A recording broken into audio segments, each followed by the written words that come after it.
Dengan segala hormatnya, dipersilakan Lau Yen dari SJKC Chonghua Tudan Miri Sarawak untuk membentangkan kajian bertajuk Using the Amazing Zoo to Improve Year 4 Pupils' Grasp of Comparative Adjectives in ESL Primary Classroom.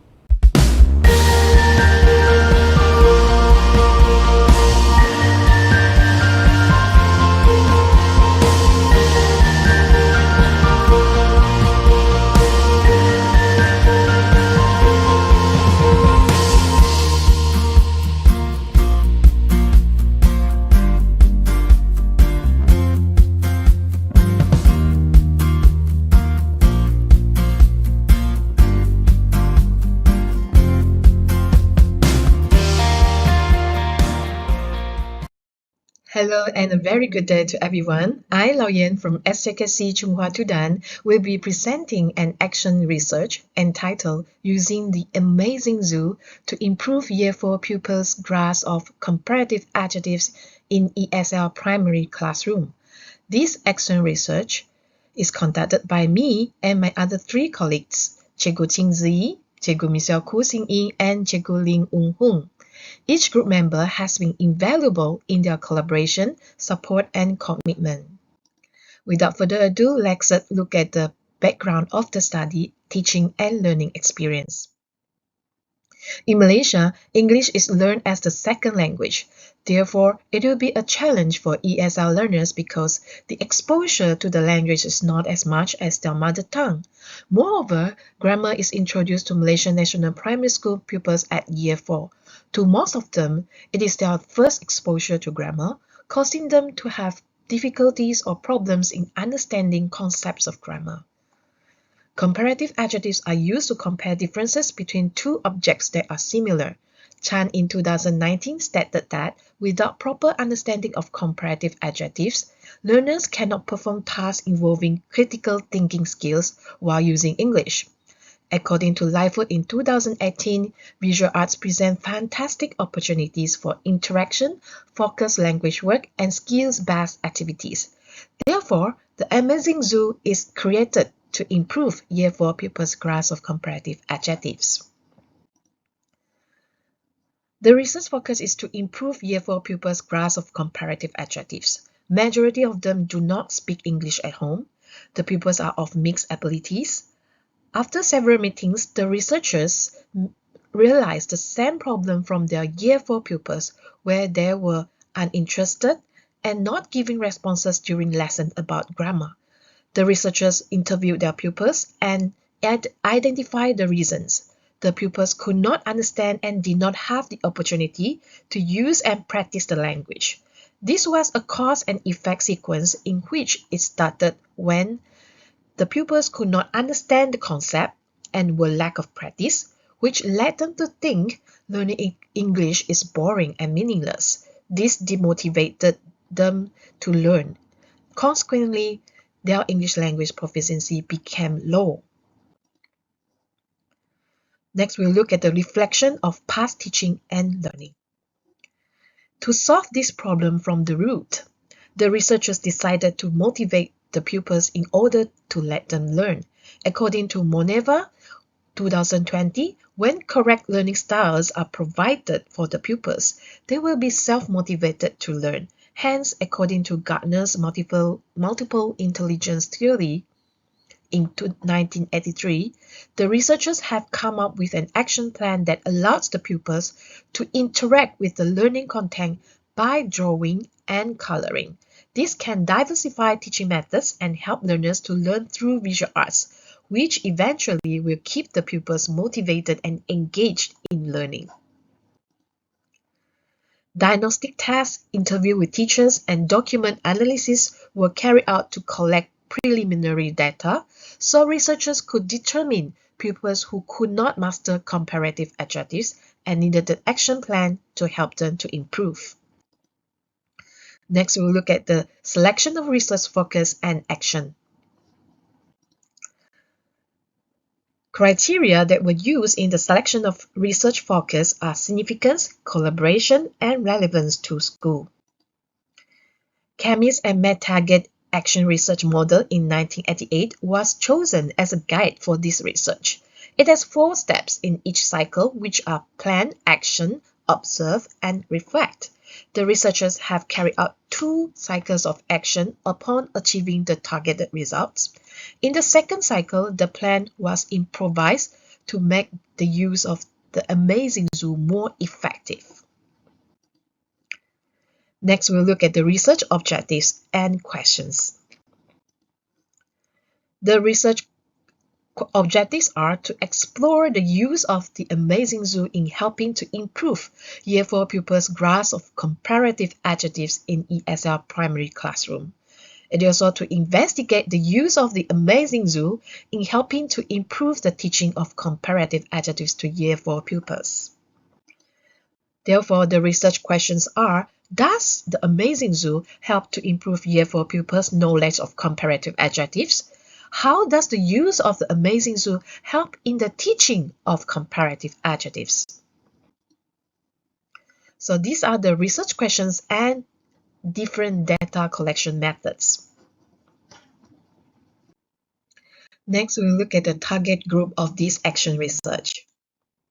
6 pupils were selected as the research participants through diagnostic tests, interview with teachers, and document analysis. In the diagnostic test, pupils who scored less than 5 questions correctly were selected.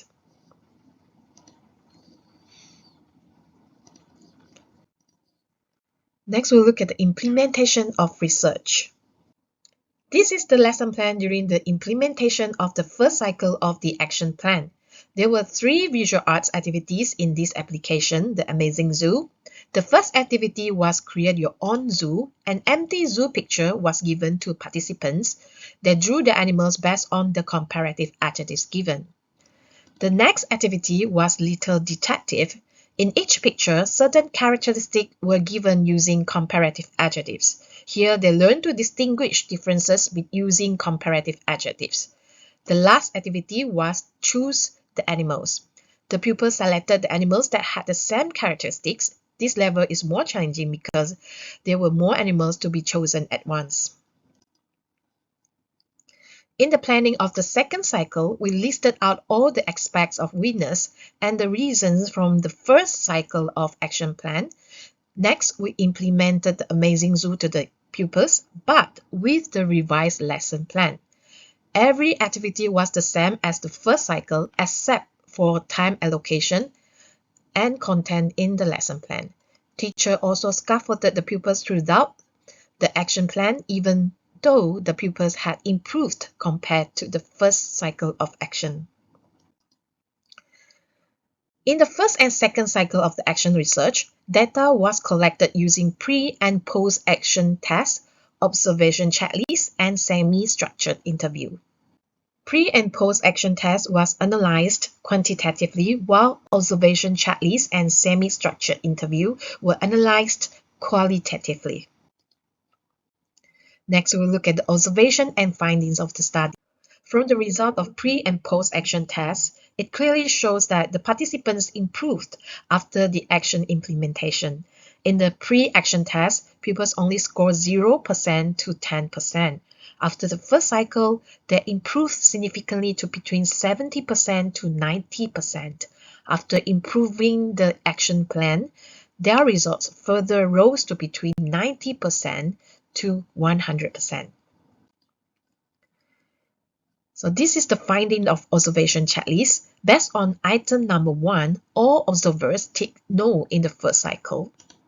They realized the participants were too excited that they did not pay attention. In second cycle, the researchers ticked yes when improvised plan was carried out. For item number 2 and 3, the researchers ticked yes as pupils were able to use Amazing Zoo and answer questions correctly.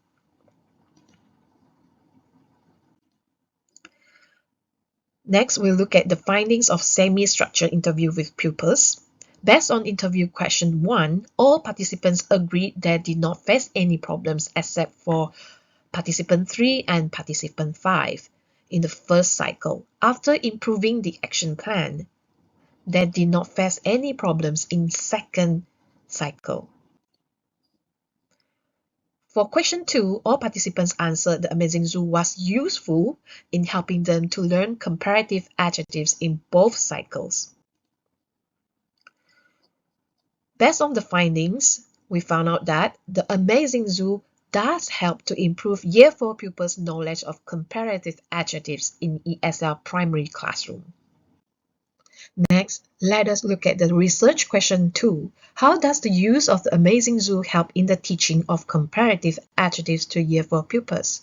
To answer these questions, we carry out observation checklist and semi-structured interview with teachers. These are the results of observation checklist. Based on item number 4, all researchers tick no in the first cycle because some participants rushed to finish their activities. In the second cycle, they tick yes because they were able to follow teachers' instructions. For item number 5, researchers tick yes for both cycles because the teachers did not face any problems in using the Amazing Zoo. Next, semi-structured interview with teacher. Based on the interview transcript, the teacher answered the Amazing Zoo helped to improve her teaching because all pupils improved, easy to use, pupils were engaged, and teaching of comparative adjectives in fun and interesting way. Based on the data collected, we found out that the Amazing Zoo helps in teaching comparative adjectives by providing clear and interesting activities that encourage the pupils' participation and learning. Teachers can also use it as an aid in delivering effective comparative adjective lesson. Now we have come to the last part of the presentation, which is reflections and conclusion. Gibbs' reflective cycle in 1988 were chosen as a guide for the researchers to reflect. Throughout the completion of the researchers learned about time management and building good relationships.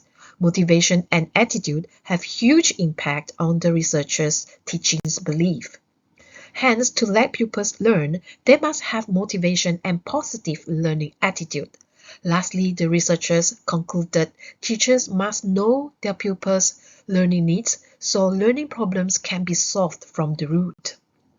The researchers suggest that the contents in the Amazing Zoo can be modified in studying other English language components such as vocabulary and nouns in future.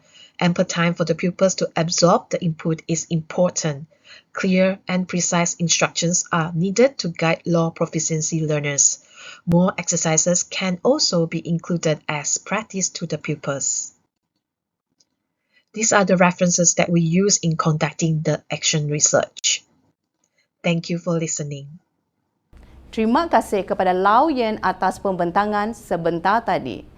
Sesi soal jawab selama 5 minit akan diadakan sejurus selepas pembentangan. Sila kemukakan soalan melalui chat box YouTube.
Wave Beats Music.